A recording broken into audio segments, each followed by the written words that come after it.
The question of God's existence has captivated humanity for millennia. It is a question that has shaped civilizations, inspired art, and fueled countless philosophical debates. Today, amidst the advancements of science and technology, the question remains as relevant as ever. Does science offer proof for or against the existence of a higher power? Can reason and logic lead us to the divine? These are the questions we grapple with today. The human mind, with its innate curiosity, yearns to understand the universe and our place within it. We search for meaning and purpose, seeking answers to life's most profound mysteries. The concept of God, a supreme being, a creator, offers a comforting and awe-inspiring explanation for the existence of everything we know and experience. Dhruv Rathe, a popular commentator known for his skeptical views, presents compelling arguments against the existence of God. He points to natural processes as sufficient explanations for the universe's origins and the development of life. Rathe argues that the lack of direct empirical evidence for God renders belief in a higher power irrational. Furthermore, Rathe highlights the philosophical inconsistencies and contradictions found within religious texts. He questions the morality of certain religious doctrines and the historical accuracy of scriptural accounts. Rathe's arguments resonate with many who find solace in logic, reason, and empirical evidence. One of Rathe's central claims is that natural processes can adequately explain the universe's existence. He argues that the laws of physics, as we understand them, provide a framework for understanding how the universe could have come into being without the need for a supernatural cause. This perspective is rooted in a scientific approach that seeks to explain phenomena through observable and measurable evidence. He points to the Big Bang theory, the prevailing cosmological model, as evidence that the universe could have arisen from a state of extreme density and temperature. According to this theory, the universe began as a singularity, a point of infinite density and temperature, which then expanded and cooled over billions of years to form the cosmos we observe today. This model is supported by a wealth of astronomical observations, including the cosmic microwave background radiation and the redshift of distant galaxies. While the Big Bang theory offers a compelling explanation for the universe's expansion and evolution, it does not address the ultimate question of origins. Specifically, it does not explain what caused the initial singularity to exist or what triggered its expansion. These questions delve into the realm of metaphysics and philosophy, areas that science alone may not be able to fully address. What caused the Big Bang? This question has puzzled scientists and philosophers alike for decades. Some propose that the Big Bang was the result of a quantum fluctuation in a vacuum, while others suggest it could be part of a larger multiverse, where multiple universes are constantly being created and destroyed. What existed before the singularity? This is another profound question that challenges our understanding of time and space. In the context of the Big Bang theory, time and space as we know them began with the Big Bang, making it difficult to conceptualize what before might mean. Some theories suggest that our universe could have emerged from a previous cosmic cycle where a previous universe collapsed into a singularity and then rebounded in the Big Bang. These fundamental questions remain unanswered by the Big Bang theory. Despite its success in explaining the observable universe's development, it leaves us with deep mysteries about the true nature of reality and the ultimate origins of everything. The cosmological argument, a philosophical argument for God's existence, posits that everything that begins to exist must have a cause. This line of reasoning suggests that the universe, having a beginning as indicated by the Big Bang, must also have a cause that brought it into existence. This cause, some argue, could be a transcendent entity or force beyond the physical universe. If the universe had a beginning, as the Big Bang suggests, then it too must have a cause. This idea aligns with the principle of causality, which states that every effect must have a cause. The nature of this cause, however, remains a topic of intense debate and speculation. Could this cause be the God that theologians and philosophers have contemplated for centuries? This question bridges the gap between science and spirituality, inviting us to explore the profound mysteries of existence and the possible intersections between the physical and the metaphysical realms.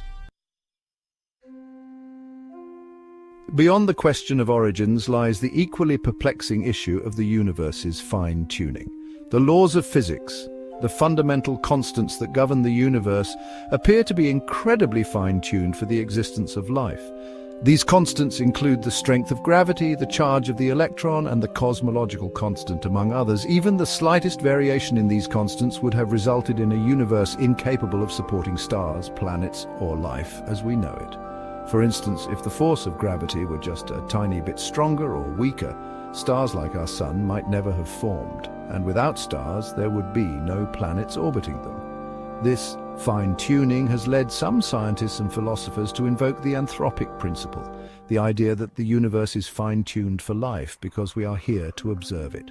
According to this principle, the universe must have the properties that allow life to develop at some stage in its history.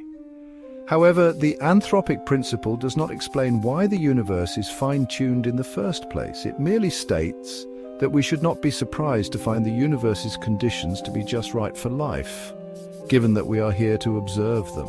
Could this precise calibration be the result of chance? Some scientists argue that with a vast number of universes in a multiverse, it's not surprising that at least one would have the right conditions for life. Or does it point to an intelligent designer, a higher power or cosmic architect who orchestrated the universe's delicate balance? This idea suggests that the universe's fine-tuning is not a product of random chance, but of deliberate design.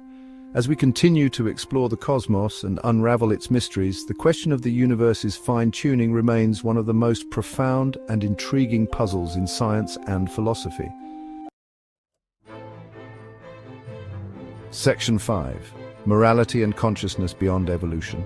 Dhruv Rathe also challenges the notion of God as the source of morality. He delves into the complexities of ethical behavior, questioning whether divine intervention is necessary for humans to distinguish between right and wrong. He argues that morality is a human construct, a product of evolution and social conditioning. According to him, our ethical frameworks have developed over millennia, shaped by the need for social cohesion and mutual survival. While it is true that our understanding of morality has evolved over time, the question remains, where does our innate sense of right and wrong come from? Is it purely a result of evolutionary pressures, or is there something more profound at play? Evolutionary biology can explain altruistic behavior in terms of survival advantage, suggesting that actions benefiting others can ultimately enhance an individual's own chances of survival. But can it account for acts of selfless sacrifice, compassion, and empathy that extend beyond kin selection? These behaviors often seem to defy the basic principles of natural selection. And what about the empathy we feel for complete strangers or even for other species? These actions suggest a deeper, perhaps more spiritual dimension to our moral compass. Furthermore, the nature of consciousness, our subjective experience of the world, remains one of the greatest mysteries in science. How do we explain the rich inner lives we lead, filled with thoughts, emotions, and sensations? Despite advances in neuroscience, the origins and mechanisms of consciousness elude us. Is it merely a byproduct of complex neural processes? Or is there something more enigmatic at its core?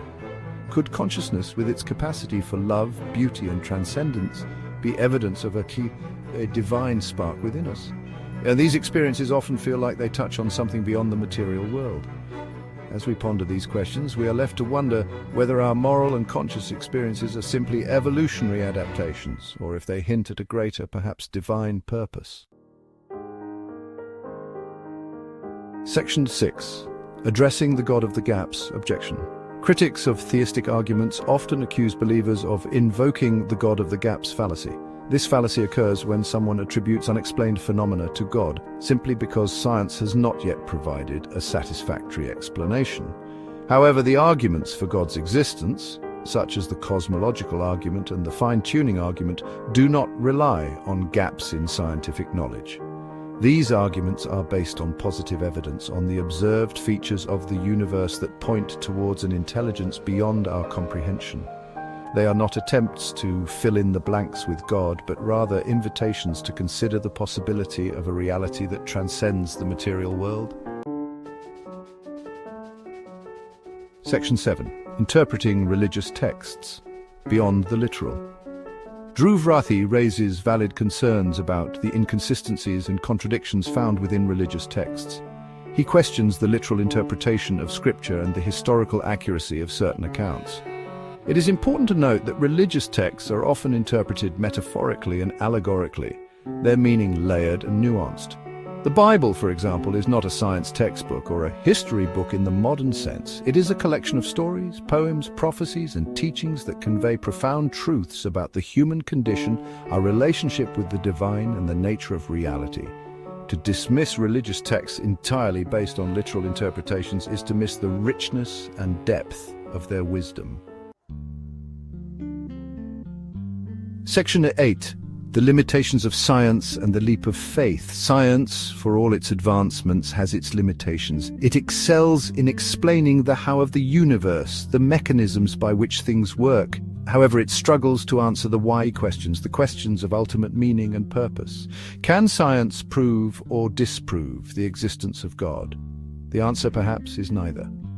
The existence of God is ultimately a matter of faith, a leap beyond the realm of empirical observation. Faith, however, is not blind belief. It is a reasoned trust, a commitment to a belief system that resonates deeply with our intuition, experience, and understanding of the world. Section 9. The quest for truth continues. The debate between faith and reason, between science and religion, is likely to continue for generations to come. Dhruv Rathe's arguments, while challenging, serve as valuable reminders to critically examine our beliefs and to engage in respectful dialogue with those who hold differing views.